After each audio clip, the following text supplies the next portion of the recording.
All right, guys. This next question is probably the question we debated the most, whether or not this was the right place for it. And it was pretty much unanimous. Folks thought we should talk about the Twin Metals mine that's being proposed, along the shores of the Boundary Waters. It's bigger than the Boundary Waters, right? That water drains through that whole border country where we all recreate. Voyageurs National Park, Rainy Lake, Rainy River, Lake of the Woods. And we've never really seen a sulfide mining facility proposed like this on the doorstep of such a water-rich environment.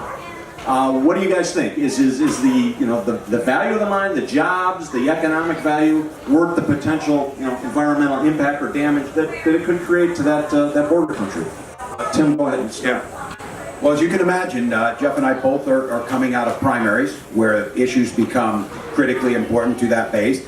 And I would argue this one crosses across back and forth. People care deeply about clean water. Let's just agree on that. But then where it starts to diverge is the economic activity piece of this. And again, I think in context of copper nickel mining, where we have taconite mining right now, copper nickel mining, as said, is done. It can be dangerous to the environment. It has not been done well around the world, but we use that copper. I want to be very clear. And if you believe we need to move to a clean energy economy, there's 5.5 tons of copper in every megawatt of solar. If you drive up wanting to clean the environment up and you've got a plug-in hybrid car, that's 200 pounds of copper. And I got a lot of those people pull up in their hybrid car and yell at me because I supported mining.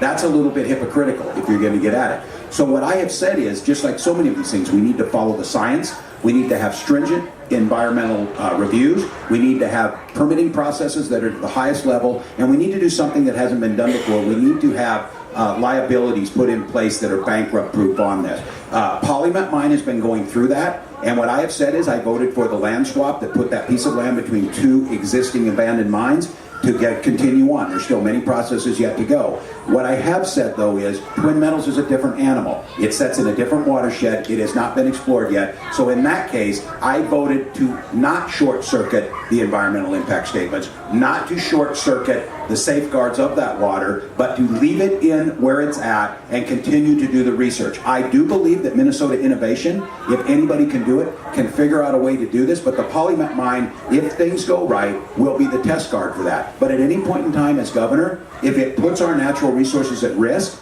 no, I will not support that. But I think this false choice again, mining it matters. We built this country. This precious metal, especially copper, is critically important to a clean energy economy, and we've got to get that right. So this is a position I've taken from the beginning. It's one that I think the governor has a responsibility to, but don't allow this issue to be conflated between the two. We don't know enough yet, and there's a process in place on the Twin Metals.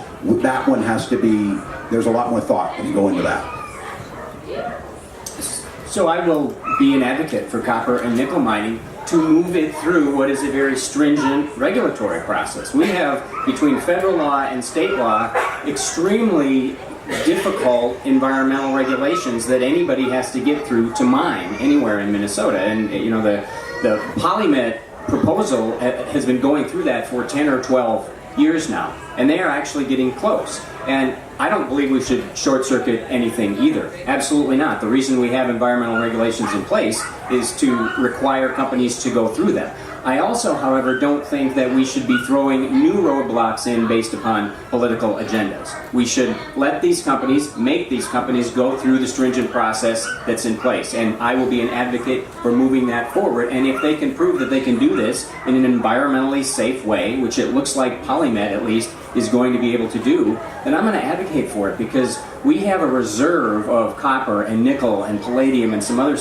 precious metals in northern Minnesota that is the second biggest in the world. The biggest, I think, is in South America somewhere where they'll just strip mine it. But people are going to be using copper and nickel like we've never seen before. And why we wouldn't, if we can do it in a safe way, why we wouldn't allow the private sector to create hundreds of very good jobs in an area where they're desperate for very good jobs. That doesn't make sense to me. Thank you.